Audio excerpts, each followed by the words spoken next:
Hari Om, Bhagavad Gita, chapter 12, verse 6. Bhakti Yoga, path of devotion.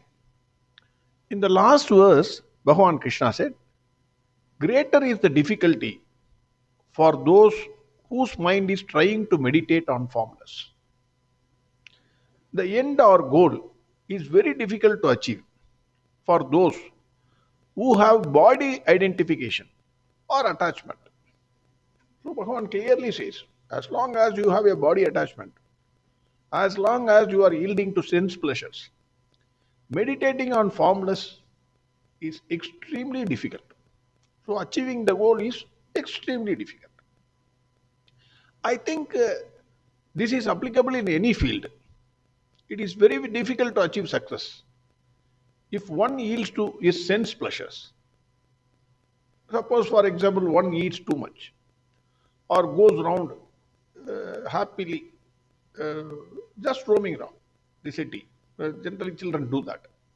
Or regularly going for entertainment or some tour. How can one hope to succeed in any field? That means there is no focus. He cannot succeed.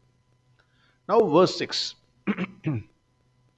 ये तु सर्वाणि कर्माणि मयि सन्न्यस्य मत्पराः अनन्येनैव योगेन मां ध्यायन्त उपासते.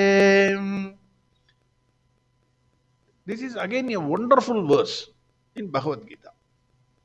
Bhagavan gives a beautiful method or technique or standard operating procedure to succeed in any field, whether it be spiritual or secular, whichever field you choose.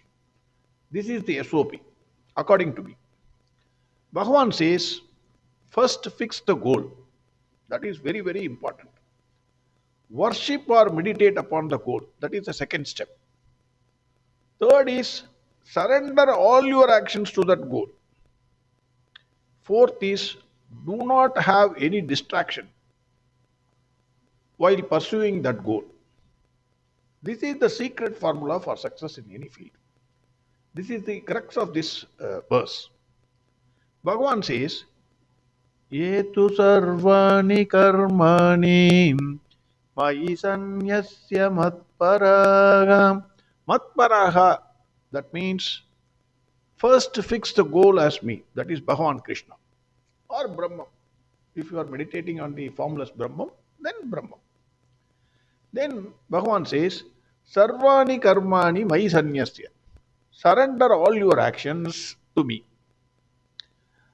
Already we have seen that no one can remain without any action even for a second. Because if there is a life in something, there must be some action. Only a dead body can remain without any action. If somebody asks, what are you doing? And you are not doing anything. You say, I am simply sitting and doing nothing. That is also an action. Simply sitting is also an action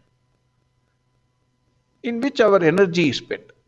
Even during sleep, energy is spent. So everything is an action. Already, Bhagavan in chapter 3, verse 5, Bhagavan said, Hey Arjuna, none can ever remain without action even for a moment. Everyone, without exception, is made to act helplessly by the gunas of Prakriti. Bhagavan said, Nagi kaschit shanamabhi jadu tishtatya karma krite karyate hyavashak karma sarva prakriti jair gunaihi. Already Bhagavan said this. No one, whoever it is, only a dead body can remain without action. Otherwise, everybody helplessly he has to perform action. Now the question is, sannyasi can meditate upon Bhagavan Krishna all the time. Sannyasi is not a competitor to anybody. He is not interested in money. He is not interested in acquiring, possessing and enjoying things of this world. He is not bothered about what others think about him. He is not interested in this worldly life. You call him a fraud, he is not bothered. You prostrate before him 100 times, his ego will not float. He will say Narayana. All these namaskars belong to Narayan, Bhagwan Narayan. If somebody offers food, he will thank Bhagwan Krishna.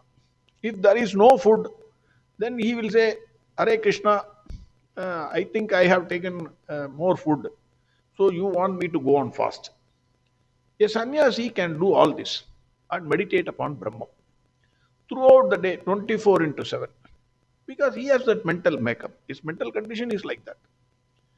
If one is not a sannyasi, but his mental makeup is to become a sannyasi, then he must meditate, he must do this.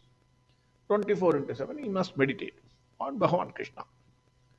What about a samsari like us, a householder? Samsari has a family. He has to work for the family, earn money. Otherwise, how the family can live? Everybody will throw you out. You have to earn money. You have to get out in the morning. 8:30 you have to be out. Only night 9 o'clock you can come back. You cannot say, no, I am going to meditate. Because your mental makeup is not that. You have to work, earn for the family, educate your children, feed the others, etc., etc. You have to do it. If all become sannyasis, then how the world will go? No work will be done in this world. Who will be there to put alms to sannyasis? Because everybody is a sannyasi, nobody is earning. That is why 4 types of varnas are there. But will that mean samsaris cannot reach Bhagavan Krishna? Swami Dayananda Saraswati gives a beautiful explanation. A samsari has 2 types of karmas. Samsari is householder. Shauta karmas, that is duties enjoined by Shrutis, Vedas, and Laukika karmas, that is duties that are to be performed in this world, going out, earning the money, feeding the poor, feeding the family, educating the children. These are all Laukika karmas. We have already seen Bhagavan Krishna is Dharma and Dharma is Bhagavan Krishna. This, I think, a number of times I have said this. Swami Dayananda Saraswati says, all the activities must be carried out in tune with Dharma, whether it is Shauta karmas or it is Laukika karmas. They should not be carried out according to one's likes and dislikes. Then adharma will set in. If you do any karma according to your like, which is not in tune with Dharma, then it is adharma. Similarly, if you dislike, for example, Arjuna is disliking his karma. He wants to follow some other dharma. That is also adharma. So, no one should try to carry out his actions in accordance with his likes and dislikes.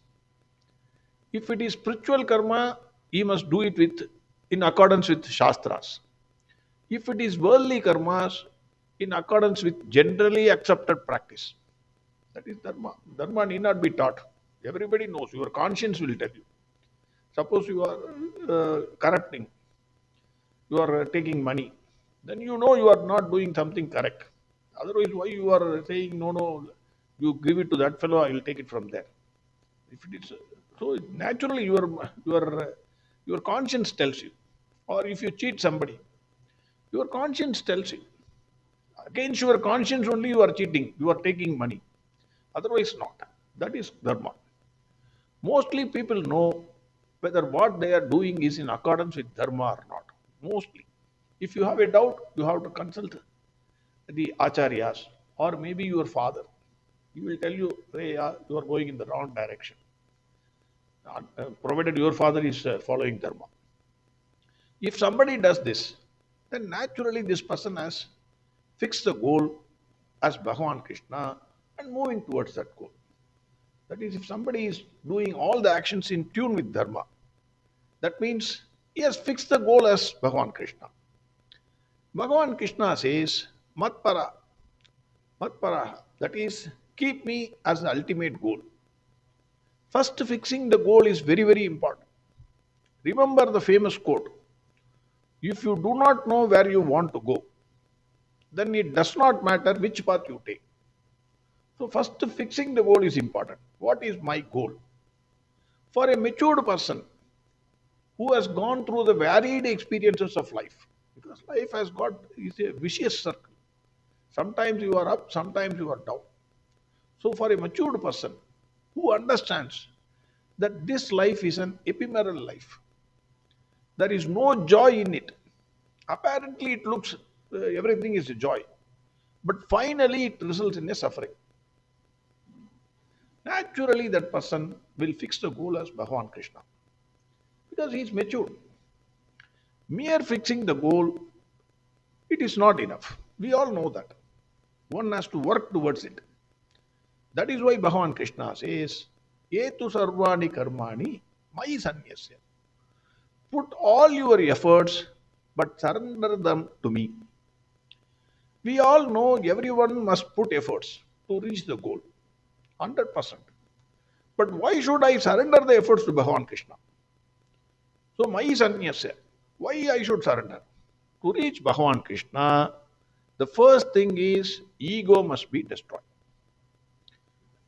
The moment one attaches himself to the result, then the ego starts playing its role. The purpose itself will get defeated when ego comes in. What you wanted to kill and achieve something actually will rule you. That is, the ego will rule you.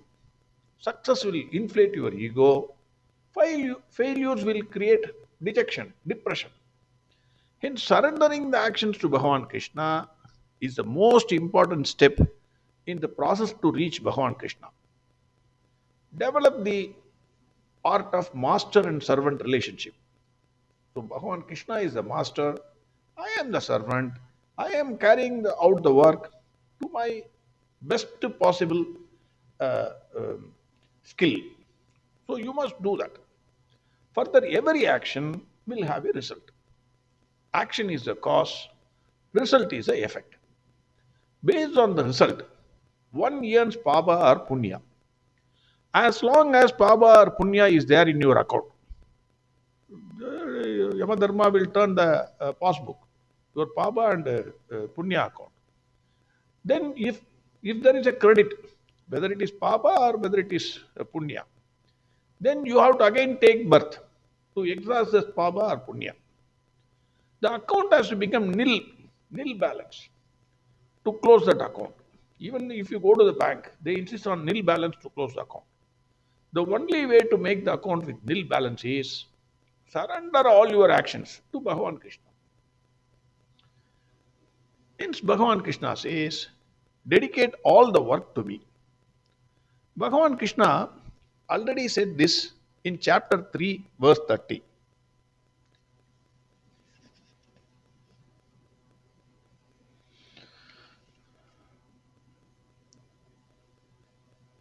Bhagavan Krishna said, Mai sarvani karmani sanyasyatma chetasam nirashir nirmamo bhutva yudhyasva vigadachvaraham. Bhagavan already said, renounce all actions to me with a mind focused on me. Then fight without ego or mental agitations.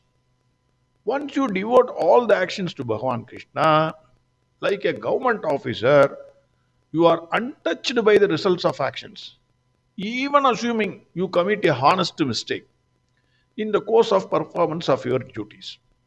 Already Bhagavan said. Then Bhagavan says, Ananyanaiva yogena. That is, once you fix the goal, neither you should change the goal post in the middle, nor you should allow your energies to get distracted or dissipated in other fields. Single pointed focus is very important to reach the goal. There could be some happenings, good or bad, which may deter you from moving towards the goal. For example, when Hanumanji was going towards Lanka in search of Sita Mata, the goal was to search Sita Mata, look for Sita Mata, come back and report to Bhagavan Rama. On the way, he met with so many obstructions, good and bad. But Everything was suitably met with by Hanumanji.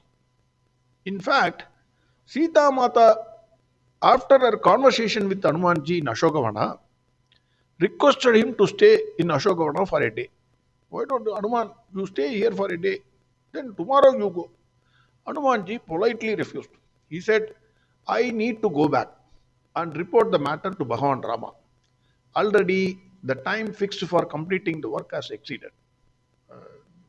He excused himself.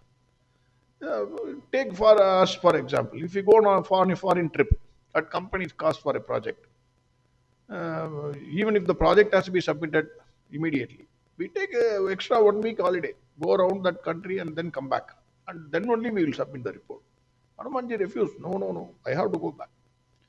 When a farmer wants to water his field, the water generally flows in a path. Every day the farmer will go to the field to see whether the water goes to the correct place, the agriculture, to feed that whatever he has planted. There could be some water leakages in the path through which the water may get wasted. Or there could be some weeds on the way which sucks the water. Then the water may not reach the field. So the water has to be smoothly flow to the desired field without any obstruction. Any obstruction has to be removed on the path. That is why Bhagavan Krishna says, Ananyena iva yogena, mam dhyayanto upasate. The children used to play, when fifth standard, sixth standard, they used to play this. They used to buy a convex lens, focus the sun's rays on a paper. Paper will burn if all the rays are focused at a particular point, not in other points. Only in a particular point, that small round will come. Then the paper will burn. Bhagavan Krishna insists on razor sharp focus of Chinta, that is Manas. This Bhagavan has been insisting in various verses. It may look easy, but this is the most extremely difficult one. That is why Bhagavan Krishna, whenever he gets an opportunity, he insists on razor sharp focus on the goal. In chapter 8, verse 14,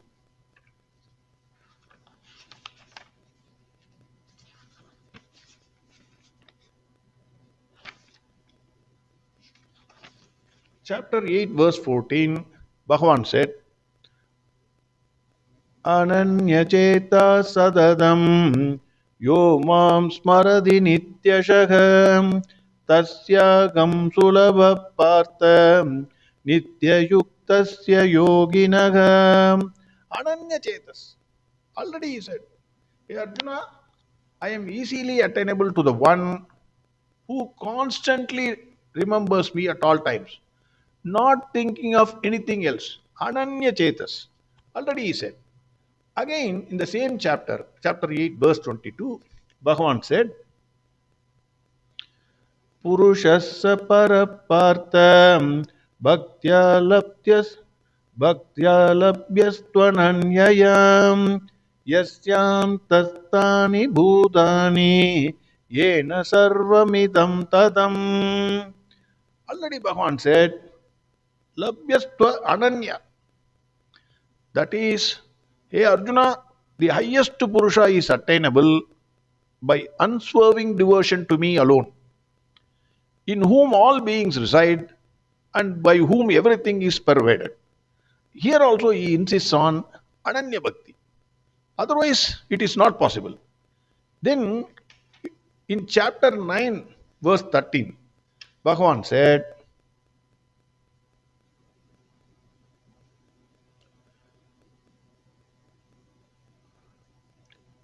Mahatmanastu mam partam daivim prakrtimashitaha bhajantyananya manasaha nyatva bhudadim avyayam. Bhajant ananya manasaha.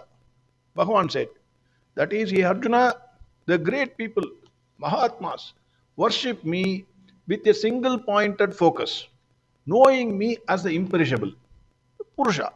That is what Bhagavan said in chapter 9, verse 13. Again, chapter 9, verse 22, Bhagwan said,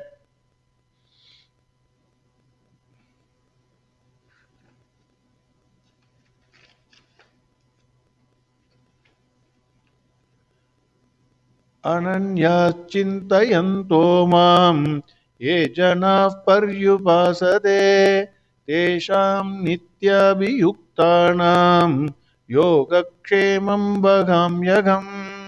Ananya chintayanto mam. Bhagavan already said in verse 22, Hey Arjuna, to those who worship me alone, thinking of no other, to that self controlled person, I secure them their yoga and shema. Again, in chapter 9, verse 30, Bhagavan said,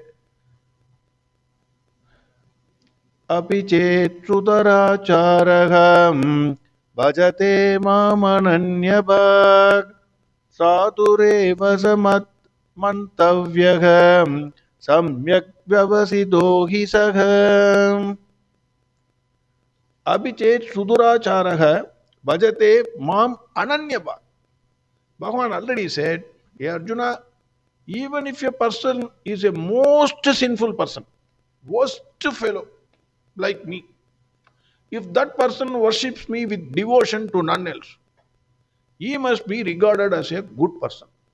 Bhagavan clearly says, even if he is a worst fellow, counter, then also Bhagavan says, he must be regarded as a good person. The moment he prays to me, Ananya Bhav, he prays to me with full devotion, without any other thing. That is important. Then, chapter 11, verse 54.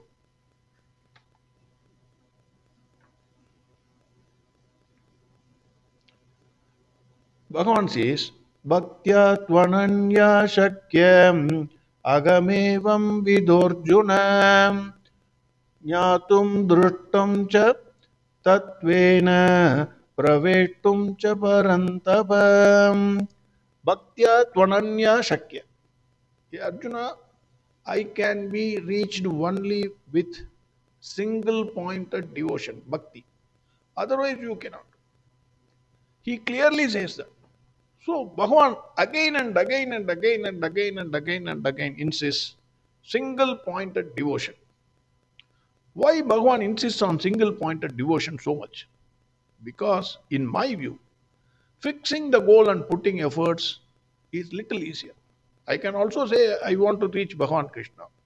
Anybody can say. We may daily pray also. We may try to be honest also. Most of us may be honest also. I am not denying it. Maybe sometimes, uh, because as Swami Dwayananda Saraswati said, sometimes because of our likes and dislikes, we may commit mistakes. No one can say I have not done any mistake in my life. I don't think so. It is extremely impossible, extremely difficult. Not impossible, extremely difficult. But we may be all on the path. But controlling the mind and making it single pointed is extremely difficult. In fact, Bhagavan Krishna agreed with Arjuna. Controlling the mind is like trying to hold the hair in a hand. You cannot hold the hair in hand. It is very difficult. It runs from the object of focus. Every time we try to concentrate, it runs into various fields and it is always extremely difficult to control. Mind control is something very, very difficult. One has to practice. Abhyasa is very necessary. One has now and then, he has to check also, like the farmer, inspecting the field. When you are meditating or worshipping, you must see whether your mind is focusing on the point of focus. Because you may be sitting and chanting, Hare Krishna, Hare Krishna, Hare Krishna, but mind will be going somewhere. So now and then you can check whether your mind is focusing on Bhagavan Krishna or the goal. In the same way, the mind must be before that. What I wanted to say was the example given by Swami Vivekananda is when you pour oil from one vessel to another vessel, then the oil falls into that another vessel in an unbroken flow. In the same way, the mind must be able to concentrate in an unbroken stream on Bhagavan Krishna or on the goal. That is very important. In single pointed devotion to the goal is extremely important. Only the focused sun's rays can create fire and burn the paper. Bhagavan in this verse says, first be clear on the goal. That is Bhagavan Krishna. My goal is Bhagavan Krishna. Two, put adequate and necessary efforts to reach that goal. That is the second point. Third, focus the mind single pointedly on the goal without any distractions. There should not be any distraction. So these are very, very important. If we analyze why we have not achieved success in any field, we easily see any one of the above condition or all the above was missing. That is why we did not succeed in any field. The formula is the same. The SOP is the same, standard operating procedure. Whether you are a karma yogi or a sannyasi or a mere kami, it has a scientific precision. Bhagavan Krishna knows the weakness of all human beings. Before Arjuna could ask, what is the benefit if I do this? Bhagavan Krishna answers this question, which we will see tomorrow. Verse 6 again. ये तु सर्वाणि कर्माणि मयि सन्न्यस्य मत्पराः अनन्येनैव योगेन मां ध्यायन्त उपासते. Next verse we will see tomorrow. Hari Om Sarvam Krishnarpanamastu.